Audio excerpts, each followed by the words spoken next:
Clara adjusted the knot of her silk scarf, the familiar fabric a small anchor in the fluid world of recycled air and perpetual twilight.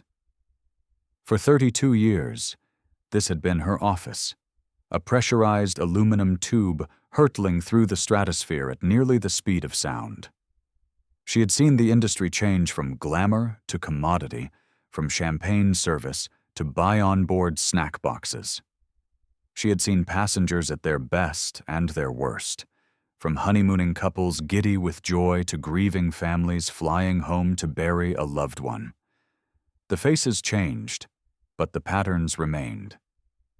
This flight, a red-eye from Los Angeles to New York, was settling into its quiet, mid-flight rhythm. The dinner service was complete. The cabin lights were dimmed to a deep, calming blue, and the gentle drone of the engines had become a lullaby for the 287 souls on board. Clara moved through the aisle with an economy of motion honed by decades of practice.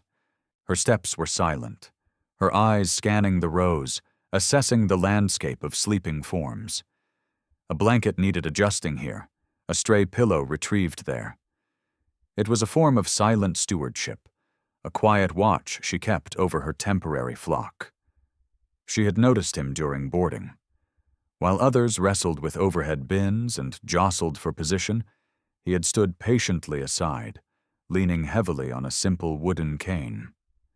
He was old, perhaps in his late 80s, with skin like parchment stretched thin over delicate bones. A small portable oxygen concentrator, its soft plastic tubing looped neatly over his ears, pulsed with a quiet, rhythmic hiss. His clothes, a simple tweed jacket and neatly pressed trousers, seemed a size too large, as if he had recently shed a version of himself he could no longer sustain. His eyes, however, were what held her. They were a pale, washed-out blue, and they seemed to absorb the chaotic energy of the boarding process without reflecting any of it back. They held a profound and unsettling stillness. He was in seat 24A, a window seat. His name, according to her manifest, was Elias Vance. Traveling alone. No special meal request, no assistance flag other than pre-boarding. He had settled into his seat with a slow, deliberate grace, placing his cane carefully beside him. He had not opened a book or turned on the in-flight entertainment screen. He simply sat, his gaze fixed on the small, thick-paned window, watching the ground crew scurry below like ants in the sodium glare of the airport lights. Now, hours later, he was one of the few passengers still awake. The woman beside him was asleep, her head lolling against a travel pillow. The man in the aisle seat was snoring softly, a magazine open on his chest. But Elias Vance remained in his vigil, his silhouette framed against the deep, star-dusted blackness of the night sky. Clara paused beside his row, her professional smile ready. It was her job to offer comfort, to ensure everything was satisfactory. "Can I get you anything, Mr. Vance?" she asked, her voice a low murmur, careful not to disturb the nearby sleepers. "Some water? A cup of tea?" He turned his head slowly, the movement seeming to require a conscious effort. His eyes found hers, and for a moment she felt an unexpected jolt, a sense of being truly seen. The stillness in his gaze was not one of apathy, but of deep, focused observation. He had been looking at the universe, and now he was looking at her. "No, thank you, my dear," he said. His voice was a dry, gentle rustle, like autumn leaves skittering across pavement. "I am quite all right. I am just watching." "It is a beautiful night," Clara offered. "A clear sky. You can see the Milky Way if you let your eyes adjust." A faint, sad smile touched his lips. "Yes, I have been watching it, all those worlds, all that time." He turned his gaze back to the window. "I used to be an astronomer, an amateur, of course, taught physics at a small community college for 40 years. My wife and I, we had a telescope in the backyard. We spent more nights under the stars than we did under our own roof, I think. Clara felt the professional barrier within her soften. This was not small talk. This was a confession, an offering. She found herself lingering, her duties for a moment forgotten. That sounds like a wonderful life. It was, he said, the words simple and final. He did not elaborate on his wife's absence, but Clara felt it in the space between his words. She knew loss. She had worn its heavy cloak for years after her husband, Robert, had passed. She recognized its shape on others. They sat in a comfortable silence for a minute, the only sounds the hum of the plane and the gentle hiss of his oxygen machine. It was Elias who broke the quiet. "This is my last flight," he said, his voice even, stating a fact rather than seeking pity. Clara's training kicked in. "Oh, are you moving to New York?" she asked, the practiced, cheerful deflection. He gave a soft, dry chuckle. "In a manner of speaking. I am going to a hospice facility to be near my daughter. The doctors have been kind, but they have run out of ideas. My luggage is quite light. I won't be needing much where I am going." The words hung in the air, stark and unadorned. Clara felt the floor drop out from beneath her carefully constructed professional calm. She had dealt with medical emergencies, with fear and with grief. But this quiet, dignified resignation was something else entirely. It was the calm at the center of the storm. "I am very sorry to hear that," she said, the words feeling utterly inadequate. He waved a thin, dismissive hand. "Do not be. I have lived a long and full life. I have seen comets. I have watched eclipses. I have loved a good woman. I have no complaints. But I do have one small, foolish regret. A final wish, you might call it." He turned from the window to look at her fully again. The plea was not in his voice, but in his pale blue eyes. It was the look of a man who knew he was asking for the impossible, but was compelled by some final, deep-seated need to ask anyway. "I have always dreamed," he began, his voice dropping even lower, "of seeing the sun rise from the cockpit of an airplane, to see the curve of the earth, to watch the day begin from above the clouds, without the smudge of the atmosphere in the way. Just once." The request landed in the quiet cabin with the force of a physical blow. Clara's mind raced, a Rolodex of regulations and security protocols spinning furiously. Cockpit access, sterile flight deck, post-9/11 FAA mandates written in stone and fear. It was impossible. It was unthinkable. It was a fireable offense, at minimum. It could land a pilot in prison. She saw the entire chain of consequences in a flash. The captain's flat refusal, the potential for a misunderstanding, the risk of alarming other passengers, the official report, the investigation. Every instinct, every ounce of her 32 years of training screamed at her to politely, gently, but firmly say no. To explain that it was simply not allowed. To offer him a better seat, a free drink, anything else within her power. But then she looked at his face. She saw the quiet hope warring with the expectation of refusal. She saw a man at the very end of his journey, not asking for more time, but for one last, perfect moment of beauty. And in his eyes, she saw Robert. She saw Robert in his hospital bed. His world shrunk to 4 beige walls, asking if they could just drive to the coast to smell the salt air one more time. She remembered her own sensible, practical refusal. "Not now," she had said. "When you are stronger," she had promised. But he never got stronger. The regret of that refusal was a sharp, physical pain that had never truly dulled. Clara straightened up. She looked at the frail man who had spent his life looking at the heavens and was now asking to get just a little bit closer. Her professional training was a fortress, built of rules and procedures. But his request, so simple and so profound, had found a crack in the walls. She gave him a small conspiratorial nod, a gesture that felt both reckless and profoundly right. "Let me see what I can do," she said. It was a non-committal phrase, a standard bit of airline jargon. But in that moment, for both of them, it felt like a sacred vow. The walk to the front of the aircraft felt like a journey of miles. Each step was a deliberate act of will against the screaming chorus of regulations in her mind. The cabin was a sea of sleeping strangers, oblivious to the small, monumental drama unfolding in their midst. Clara's heart hammered against her ribs. What she was about to do was not just a breach of protocol.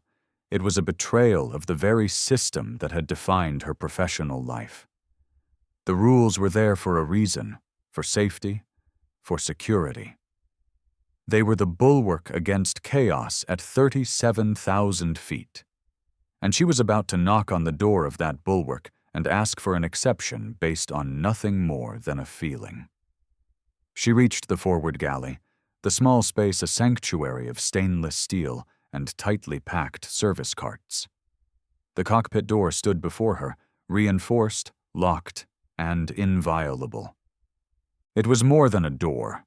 It was a symbol of the post-9/11 world, a barrier between the crew and the passengers that was meant to be absolute. She pressed the small button on the intercom panel. A chime sounded inside the flight deck. "Yes, Clara?" The voice belonged to Captain Marcus Thorne. It was a voice she knew well, a calm, deep baritone that had reassured her through countless bouts of turbulence and minor emergencies. Marcus was a pilot of the old school, by the book, meticulous, and utterly unflappable. He was a good man, but his world was one of checklists and procedures, of physics and federal aviation regulations. "Marcus, I need a word, when you have a moment," she said into the small grill. There was a pause. "Everything all right back there?" "Everything is quiet. It is a personal matter." Another pause, longer this time. She could picture him exchanging a look with his first officer, a young, eager pilot named David Chen. A personal matter was unusual. Finally, the click of the lock disengaging echoed in the quiet galley. The heavy door swung inward.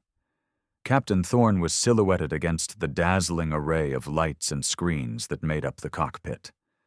The universe Elias Vance had been watching from his small window was laid bare here, a panoramic vista of impossible blackness dotted with diamond-hard stars. Marcus turned in his seat, his expression one of mild curiosity mixed with professional caution. "What is it, Clara?" he asked. She stepped inside, pulling the heavy door closed behind her. The cockpit was a world unto itself, humming with the quiet energy of 100 systems working in perfect harmony. David Chen nodded a polite greeting, his eyes flicking from her to his captain, sensing the unusual nature of this visit. Clara took a breath. There was no way to ease into this. She had to lay the cards on the table. "Marcus," she began, her voice steady despite the tremor she felt inside. "I have a passenger, an elderly man, seat 24A. His name is Elias Vance." She told him everything. She told him about the man's career as a physics teacher, his love for the stars, his terminal diagnosis, his journey to a hospice. And then she told him about the wish. As she spoke, she watched Marcus Thorne's face. The initial curiosity hardened into disbelief, then settled into a firm, impenetrable mask of authority. His hands, which had been resting lightly on the controls, tightened. When she finished, the silence in the cockpit was absolute, a vacuum louder than the engines. "Absolutely not," Marcus said. His voice was not angry, but it was final. It was the voice of a man closing a door and turning the key. "Clara, you know better than to even ask that. You know the rules. No unauthorized personnel on the flight deck. Period. There are no exceptions. I know the rules, Marcus, she said, keeping her voice low and even. I have lived by them for 32 years. But this is a security violation. He cut her off, his tone sharpening. A major one. It is my license on the line. It is the safety of this aircraft. What if he has a medical episode? What if he panics? What if he touches something? We are not running a sightseeing tour. First Officer Chen shifted uncomfortably in his seat, his gaze fixed firmly on the instruments before him, trying to make himself invisible. Time seemed to slow down for Clara. She saw the logic in Marcus's argument. It was irrefutable. He was right on every single point. He was the captain, and his primary duty was to mitigate risk, not to grant wishes. To argue with him on the basis of procedure was a losing battle. She had known that before she even knocked. So she did not argue. She changed the battlefield. He is not a risk, she said quietly. He is a dying man who taught physics for 40 years. He probably understands the principles of aerodynamics better than half the people on this plane. He just wants to see the sunrise. She took a step closer, leaning slightly against the back of the observer's seat. She was no longer just a flight attendant addressing her captain. She was a woman appealing to a man. Look out there, Marcus, she said, gesturing to the vast panorama of space before them. We see this every day. For us, it is just another Tuesday morning office view. We get used to it. We forget the magic.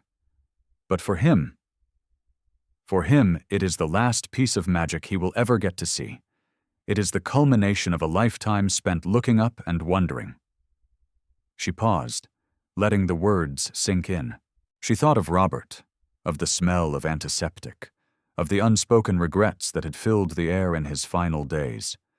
Her voice, when she spoke again, was laced with a pain that was decades old but still sharp. We spend our lives following rules, Marcus. We check the boxes, we fill out the forms, we do what we are told. And most of the time, that is the right thing to do. It keeps us safe.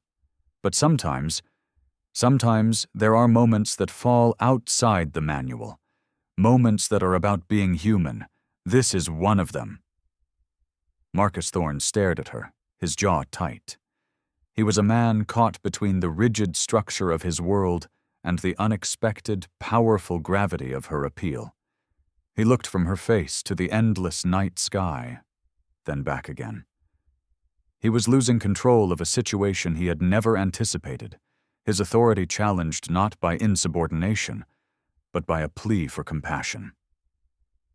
The answer is no, Clara, he said, but the finality in his voice was gone. There was a crack in the armor. Go back to the cabin.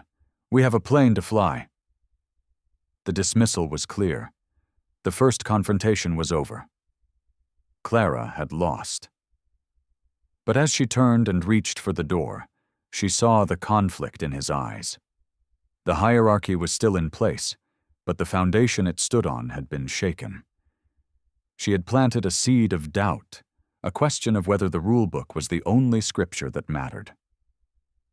As the heavy door clicked shut behind her, she knew this was not over. Back in the main cabin, the blue-lit quiet felt different. It was no longer peaceful. It was tense, charged with the weight of her failure. She walked back to her station in the rear galley and poured herself a cup of black coffee, her hands moving with automated precision while her mind replayed the scene in the cockpit. Marcus's face, etched with the conflict between duty and empathy. David Chen's studied neutrality, the impenetrable wall of regulations. She had failed.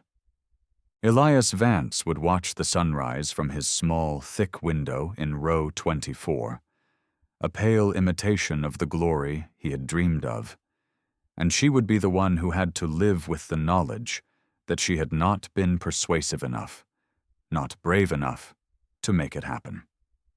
The coffee tasted bitter. It tasted of regret. Her thoughts drifted back, as they so often did in these quiet, solitary moments, to Robert. He had been an architect, a man who built things that were meant to last. He saw the world in terms of structure, support, and solid foundations. When he got sick, the slow, insidious crumbling of his own body was a betrayal of everything he understood. He fought it with a quiet, stoic dignity that broke her heart.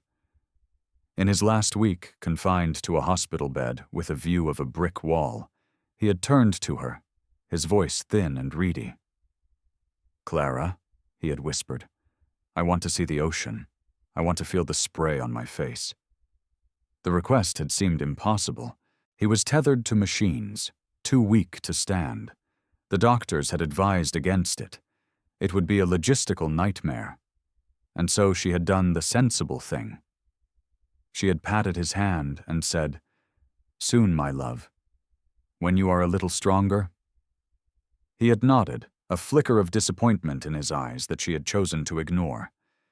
He had died 2 days later, listening to the rhythmic beeping of monitors instead of the crash of waves.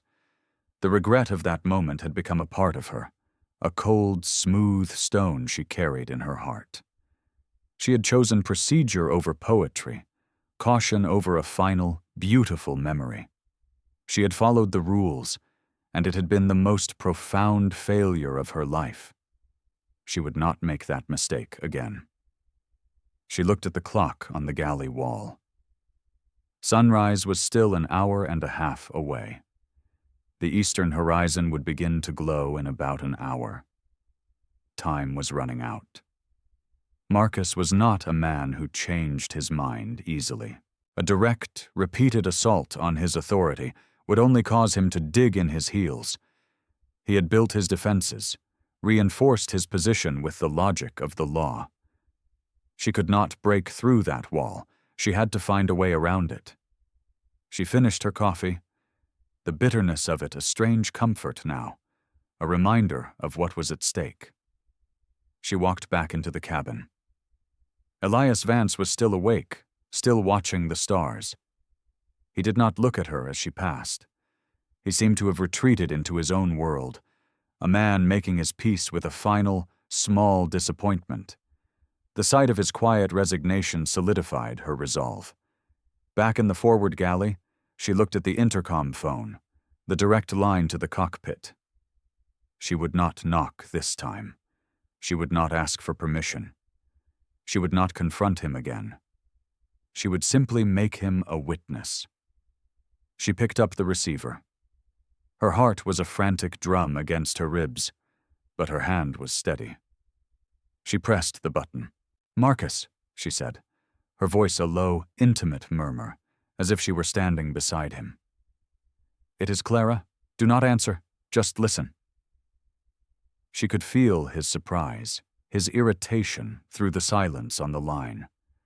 She imagined him about to cut her off, to order her to stop. "I am standing in the aisle," she continued softly, "looking at seat 24A. Mr. Vance is watching the sky. His oxygen machine is making a little soft puffing sound with every breath he takes. His hands are folded in his lap. They are so thin. I can see the blue of his veins through the skin." She paused, letting the image form in the sterile, professional environment of the cockpit. She was no longer talking about rules or regulations. She was painting a picture of a human being. In about 50 minutes, the sky will start to change. A little band of gray will appear on the horizon. He will see it from his window. He will lean closer, his breath fogging the cold glass. He will watch the gray turn to pale lavender, and then to rose. He will think it is the most beautiful thing he has ever seen, and he will be grateful for it. She took a shaky breath, her own emotions threatening to overwhelm her. She thought of Robert's hand in hers, the skin growing cooler. "But we will know, you and I, that it is not. We will know that what he is seeing is a shadow of the real thing. We are sitting up here in the front row of the greatest theater in the universe, watching the curtain rise. We see the full, unfiltered glory of it, and we have gotten so used to it that we have forgotten it is a miracle. He has never seen it, and he never will again." She let the silence stretch, a long, taut wire connecting the galley to the flight deck. She had laid down her only remaining card. Not logic, not argument, but a shared and undeniable humanity. "He is dying, Marcus. We are all dying. He just has a better idea of the schedule. What is the point of all our rules and all our procedures if we cannot make room for one small, harmless moment of grace? Who are we protecting by telling this man no?" Her appeal was complete. She had said everything she could say. The rest was up to him. She stood holding the receiver, listening to the empty static on the line, her entire 32-year career hanging in the balance. Seconds ticked by, stretching into an eternity. She heard the faint crackle of the line, the sound of a breath being taken. And then she heard Captain Marcus Thorne's voice, strained and rough with an emotion she had never heard from him before. "Clara," he said, and he cleared his throat. "Bring him forward. Be discreet." The click of the receiver being hung up was the loudest sound she had ever heard. A wave of relief so profound it left her weak washed over Clara. She leaned against the galley wall for a moment, her eyes closed, steadying herself. She had done it. She had moved the immovable object. Now came the hard part, executing this quiet, fragile rebellion without turning it into a spectacle. She walked back down the aisle, her steps light, her purpose clear. The cabin remained a landscape of slumber. When she reached row 24, she knelt beside Elias Vance's seat, placing a gentle hand on his arm. "Mr. Vance," she whispered. He turned, his pale eyes questioning. He had already accepted the silent refusal. He expected nothing. "The captain would like to invite you to the flight deck," she said, her voice barely audible. "He says the view is better from up there." For a moment, he did not react. He simply stared at her, as if trying to understand a language he had never heard before. Then, slowly, a light began to dawn in his eyes, a look of such profound, disbelieving joy that it took her breath away. A single tear escaped from the corner of his eye and traced a slow, shimmering path through the wrinkles on his cheek. He did not wipe it away. "Now?" he breathed. "Now," she confirmed with a warm smile. "Before the show begins." Helping him out of his seat was a delicate operation. He was frail, his movements slow and unsteady. She took his arm, supporting his weight, while he retrieved his cane. The woman in the seat next to him stirred, but did not wake. They moved into the darkened aisle like conspirators in the dead of night. His small oxygen concentrator slung over his shoulder continued its faithful, rhythmic pulsing. The walk to the front felt different this time. It was no longer a walk of shame or desperation, but a procession of quiet triumph. A few passengers shifted in their sleep, but no one saw the elderly man and the senior flight attendant making their slow, careful way toward the cockpit. When they reached the forward galley, the cockpit door was slightly ajar, a sliver of light cutting through the darkness. Clara pushed it open. Captain Thorne was in his seat, his hands resting on the controls, his gaze fixed straight ahead. He did not turn as they entered. First Officer Chen, however, looked back, his young face a mixture of apprehension and awe. He had unbuckled his harness. "Sir," David Chen said, his voice respectful, "you can have my seat. It has the better view." Elias Vance looked from the young pilot to the vast, star-filled window, his mouth slightly agape. He was like a child entering a cathedral for the first time. He shuffled forward, leaning on his cane, and lowered himself carefully into the co-pilot's seat. Clara helped him with the seatbelt, her hands moving gently, securing him in place. Then, there was nothing left to do but wait. The cockpit was silent, save for the low electronic hum and the hiss of Elias's oxygen. Clara stood behind the seats, a silent guardian of this sacred, forbidden moment. Captain Thorne still had not spoken a word. He flew the plane, his profile rigid, a man wrestling with the magnitude of the rule he had just broken. And then it began. On the far eastern horizon, a faint, almost imperceptible line of light appeared, separating the blackness of space from the deep, velvet curve of the earth. It was a razor-thin crescent of pale indigo. Elias leaned forward, his hands gripping the edges of his seat. His breathing grew shallow, not from distress, but from sheer wonder. "There," he whispered, his voice filled with reverence. The indigo line widened, bleeding upward into a band of deep violet. Below it, the darkness began to soften, infused with a soft, ethereal glow. The stars directly ahead began to fade, surrendering to the approaching dawn. Within minutes, the violet was joined by a strip of fiery magenta, so vivid it seemed to hum with color. "My God," Elias breathed. He had one hand pressed against the cold glass of the window, as if he could touch the colors.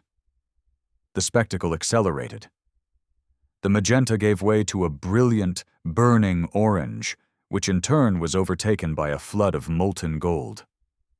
The top of the cloud layer below them, a vast, rumpled sea of white, caught the first rays of light and transformed from gray shadow into a landscape of impossible beauty, its peaks and valleys painted in shades of pink and gold.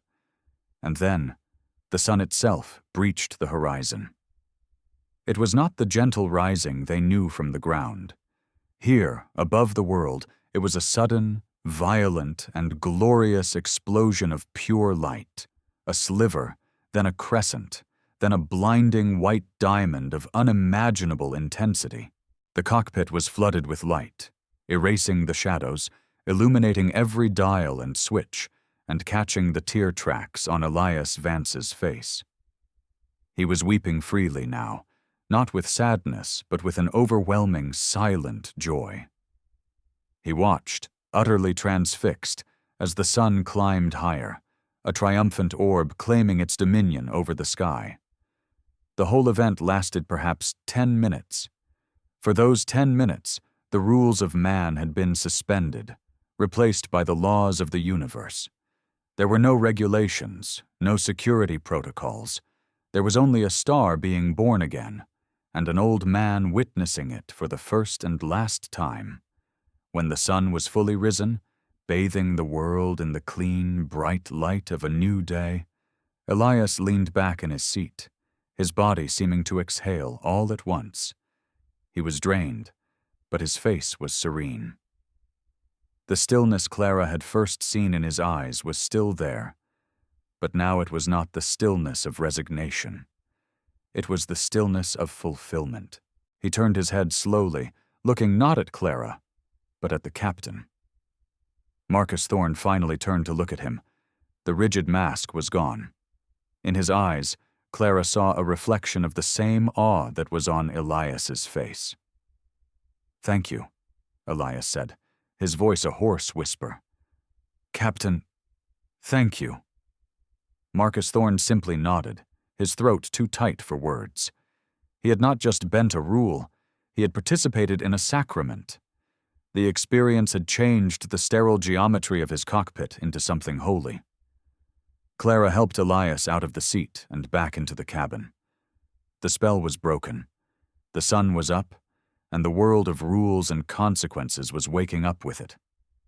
She settled him back into 24A, adjusted his blanket, and made sure his oxygen was flowing correctly. He looked up at her, his pale blue eyes clear and bright. "You have given me a great gift, my dear," he said. "Get some rest now, Mr. Vance," she said softly. He smiled, a genuine, peaceful smile, and closed his eyes. The rest of the flight passed in a blur. The breakfast service began, the cabin lights came up, and the passengers stirred back to life, blissfully unaware of the small miracle that had occurred while they slept.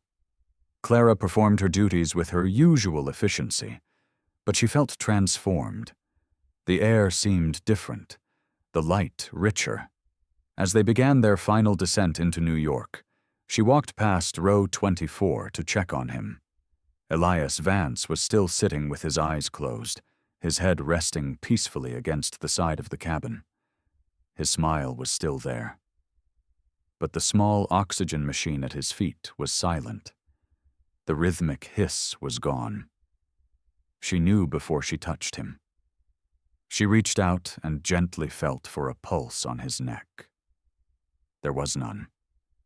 He had passed away in his sleep, flying into his final sunrise. There was no alarm, no panic.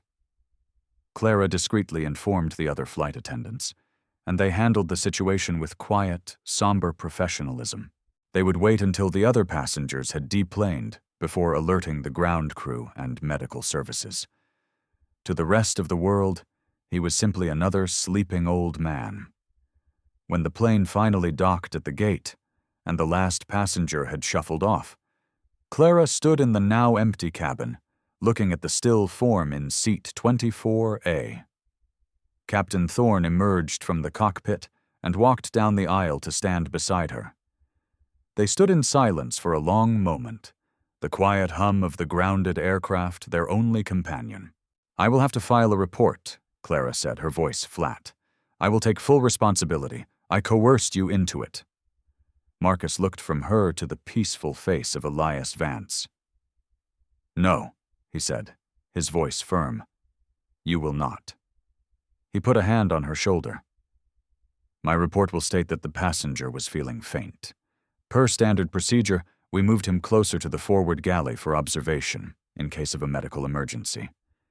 He was briefly seated in the observer's seat before being returned to his own. He passed away peacefully prior to landing. That is all that happened." Clara looked at him, surprised. "Marcus, your license." "My license," he said, a sad smile touching his lips, "is for flying airplanes. But my job is about people. You reminded me of that this morning. Some things are more important than the letter of the law." He had become her co-conspirator, a partner in her quiet act of compassionate rebellion. The hierarchy that had been shaken was now reformed, built not on authority alone, but on a new, unspoken foundation of shared humanity. As she finally stepped off the plane into the bright morning light of New York, Clara felt the weight of 32 years of service settle on her shoulders, but it was a comfortable weight. She had followed thousands of rules, served hundreds of thousands of meals, and smiled millions of practiced smiles. But it was the one rule she had broken that would come to define her entire career. The story concludes with a simple, profound truth. True strength is not found in the rigid adherence to rules, but in the wisdom to know when to bend them. The greatest acts of service are often the ones that are not listed in any manual. They are the small human gestures that acknowledge our shared journey, our shared fears, and our shared capacity for wonder. For in the end, the highest purpose one can serve is to help another soul navigate their final journey with dignity, and perhaps with one last breathtaking view of the sunrise.